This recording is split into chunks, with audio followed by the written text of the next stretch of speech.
Assalamualaikum warahmatullahi wabarakatuh. Okay, apa khabar? Okay, insyaAllah pada hari ini kita akan belajar pendidikan kesihatan tahun 2. Bagi topik kesihatan diri dan reproduktif, poster badan. So kita lihat objektif pembelajaran kita. Yang pertama, murid akan dapat menyatakan maksud poster rehat dan tidur, mengetahui poster yang betul untuk pertumbuhan dan perkembangan fizikal yang sihat. Dan yang ketiga, kamu semua akan mengetahui kepentingan postur yang betul, rehat dan tidur yang mencukupi untuk pertumbuhan serta perkembangan fizikal yang sihat. Tuan-tuan, kamu boleh buka buku teks pendidikan jasmani dan kesihatan tahun 2, muka surat 68 dan 69. Sebab hari ni kita belajar kesihatan sudah melangkau ke 68. Pendidikan jasmani kita kena belajar waktu kat sekolah. Doakan semoga kita cepatlah kembali semula ke sekolah. Pertama, postur. Postur bermaksud bentuk tubuh semasa duduk, berdiri, berjalan dan mengangkat barang. Maksud dia adalah keadaan badan kita waktu tu. Nanti saya akan teranglah lebih detail lepas ni.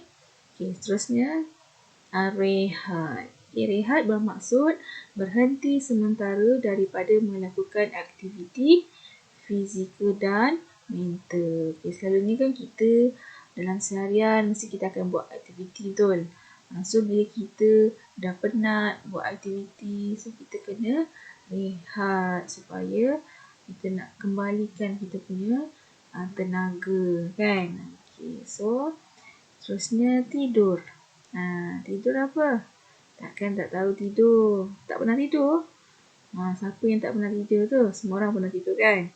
So, tidur bermaksud melelapkan mata dan merehatkan badan. Kita, kamu, lagi-lagi kamu masih kecil ni, perlu tidur secukupnya. Iaitu berapa? 8 jam sehari. Kenapa? Kenapa kena tidur cukup? Supaya kita bila bangun pagi tak letih, kan? So bila tak letih, semangat sikit buat kerja. Ni bangun pun suruh kejut tak bangun-bangun, so letih, ngantuk dan sebagainya, kan? Sekarang ni kan awak belajar kat rumah pukul 8, nak start belajar takkanlah nak bangun lambat, betul tak? So kena tidur awal, tidur secukupnya, bangun matanya pun segar. Ni yang saya nak ajar ni, postur badan yang betul. Kita tengok. Ada cara yang betul, cara yang salah. Kita tengok yang pertama, cara duduk. Tengok. Cara duduk yang betul adalah dengan merapatkan bahagian belakang badan dekat dengan kerusi. Maksudnya rapat, nampak rapat. Maksudnya awak kena duduk tegak, badan awak duduk tegak, rapat. Bukannya duduk, badan bengkok ke depan. Kan? So, benda ni selain bagus untuk kesihatan kita, dia juga boleh membuatkan kita lebih fokus waktu belajar. Sebab tu bila dalam kelas, Ustaz suruh, duduk tegak-tegak, pandang depan dan fokus. Bukan duduk macam ni. Tak kepala. Lepas tu awak pun malas. So duduk tegak-tegak. Boleh. Seterusnya, cara berdiri. Maksudnya awak kena berdiri tegak. Bukannya berdiri badan ni ke depan, bengkok. Bukan. Mesti tegak. Seterusnya, cara tidur. Cara tidur pun ada cara tidur yang betul. Macam mana? Cara dia adalah maksudnya ketika tidur awak mengiring. Tak kisah nak mengiring ke kanan ke, mengiring ke kiri ke, kita mengiring. Bukan baring, guna bantal tinggi. Kalau boleh bantal tu biar yang rendah, yang selesa. Kalau guna bantal tinggi nanti sakit leher, sakit tengkuk lah, salah bantal, salah kehil lah dan sebagainya. Dan yang terakhir, cara mengangkat barang yang betul adalah awak duduk, nampak ni, duduk secara menjangkung. Lepas tu baru angkat menggunakan kedua-dua belah tangan. Jangan sesekali awak berdiri, masa awak bungkuk, awak angkat. Sebab apa? Kadang-kadang bila awak angkat menggunakan cara yang salah ini, dia boleh menyebabkan awak sakit pinggang, kecederaan pinggang dan sebagainya. So, kena gunakan cara yang betul. Boleh?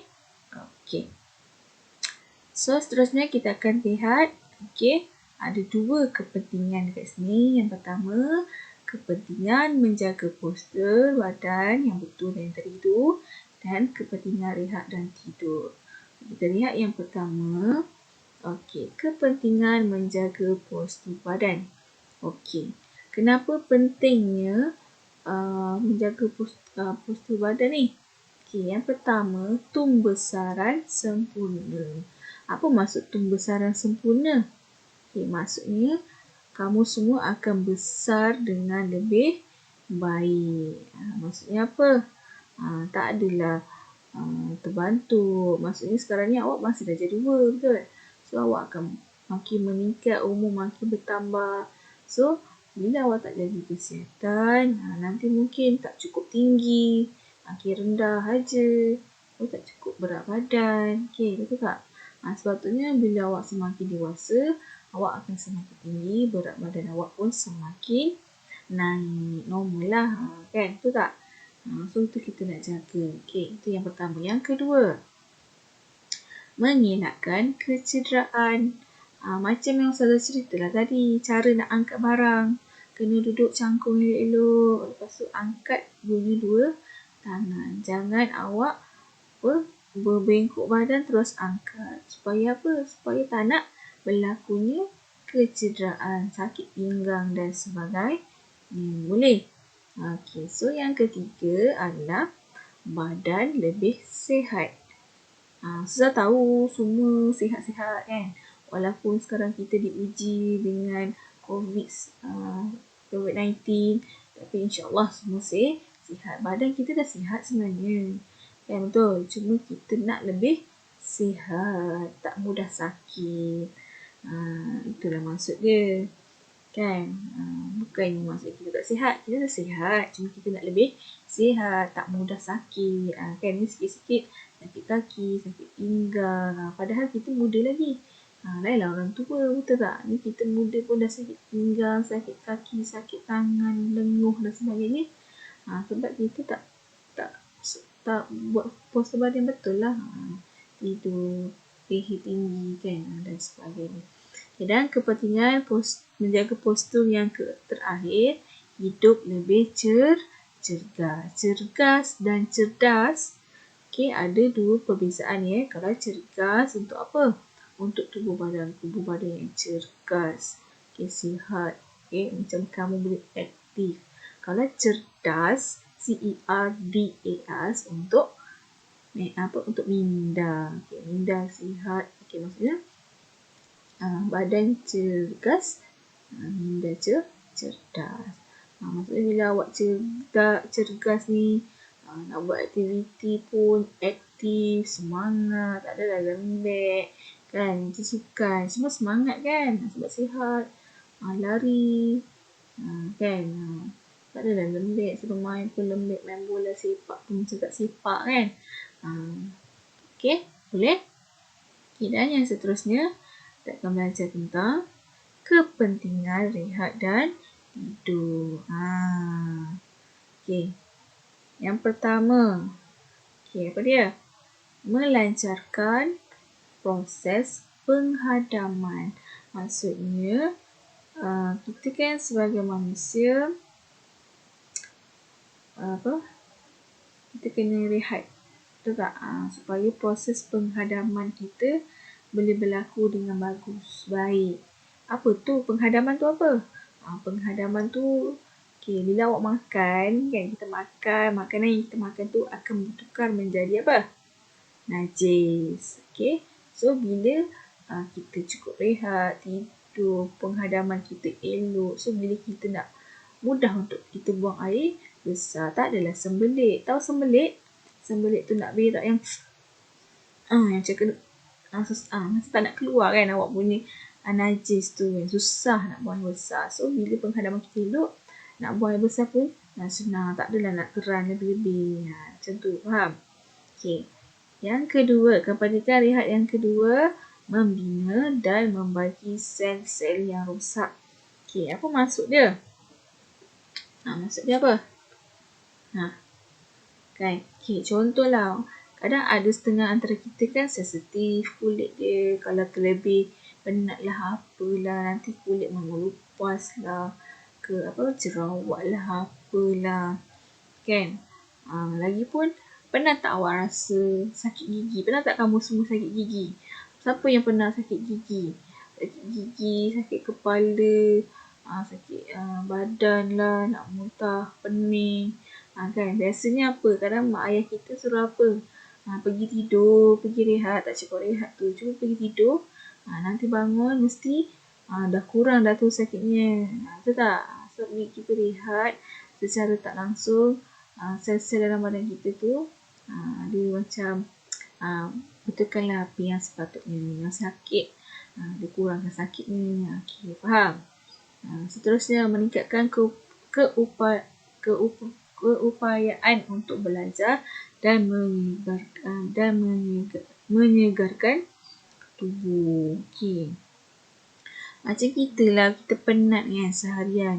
Bayangkan awak kat sekolah, kita kat sekolah pun waktu rehat, ada rehat kan. Rehat tu waktu tu lah awak nak makan, awak tak fikir nak belajar, awak borak. So bila lepas rehat, awak kena belajar balik, kena minda kita kena berfungsi, bekerja keras. So awak bila rehat, barulah kita semangat nak belajar kan, tak adalah penat.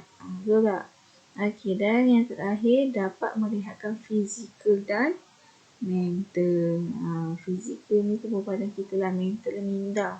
Kalau kita tak cukup rehat, nanti mulalah kepala kita orang kata tintang. Tak betul. Cakap lain, buat lain. So, lemah je, macam tak bermaya je kan. Tak nak lah macam tu. Sebab apa kita perlu rehat?